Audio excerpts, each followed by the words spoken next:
Hello everybody, Fantasticairy here, back with another video. And this week's video is inspired by those acorns from last week, so I decided to fill a whole page with acorns, pine cones, and chestnuts, and tree nuts.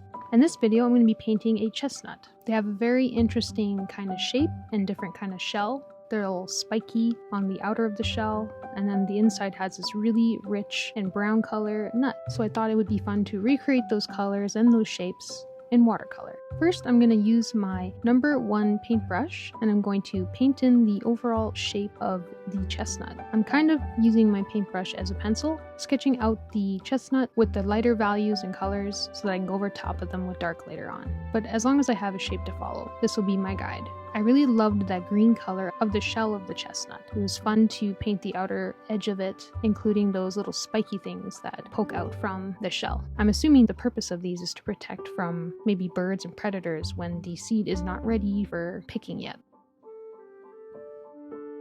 I'm just kind of going in roughly, giving the little tips of the spikes a sharper look to them, keeping my green value very light for now, because afterwards I'll go over with the darker colors and darker details. I've mentioned before that I use my paintbrush as almost like a pencil. I do come from a drawing background, so this kind of helps me sometimes if I'm painting a more complex shape. When I first started painting, my relationship changed with the paintbrush. Now I use it as kind of like a multi-tool. It's a paintbrush, but also a pencil. After I block in my green, I'm going to start going in with some brown. Kind of just where the brown meets the green while the green's still a little bit wet so that it can blend together using the wet on wet technique. It was really fun studying the texture of the chestnut. There's a lot of different little tiny dots and details that I wanted to recreate with watercolor. This is always the fun part, the textures. That's one of the reasons why I love watercolor so much. You can create a lot of different cool textures with different techniques, and sometimes they turn out a little bit different than you expected, but I think that's kind of fun.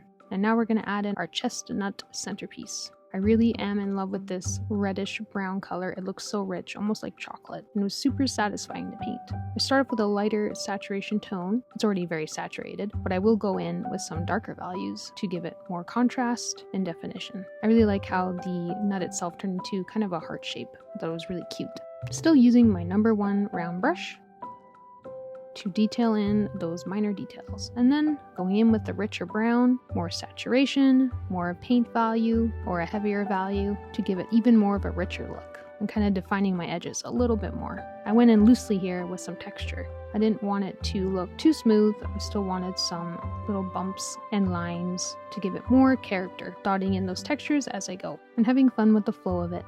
Going in with a darker tone of brown around the edges, and even darker, not being scared to add that paint on the paper. And now I'm going to dab in around that white part. I found the white part to be a little bit too white, so I wanted to have it be cohesive with the shell of the chestnut. So I decided to come in with a sap green mixed with some yellow, and I think I added even in a little bit of white to get this creamy look, which was super satisfying. I believe it helped blend the chestnut in with the white a little bit more, but I still left some white.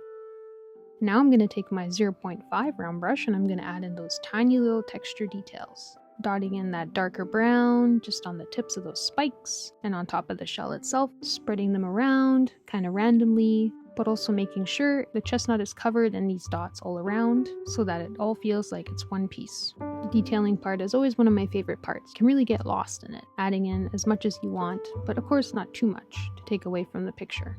I like how the style of this chestnut turned out. It was a lot of fun to paint. Okay guys, from this point on, I'm going to let you enjoy the final reveal of this entire page that I've painted this week with some music, and I will see you at the end for the final result.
this whole page turned out, from our acorns to our chestnuts to the pine cones to the maple seeds. It was very satisfying to paint, and I love the overall color palette of this page, from the yellows to the reds to the oranges to the browns and to the greens. We're almost halfway through August, so autumn will be coming up soon, and I'll be excited to paint the fall colors too.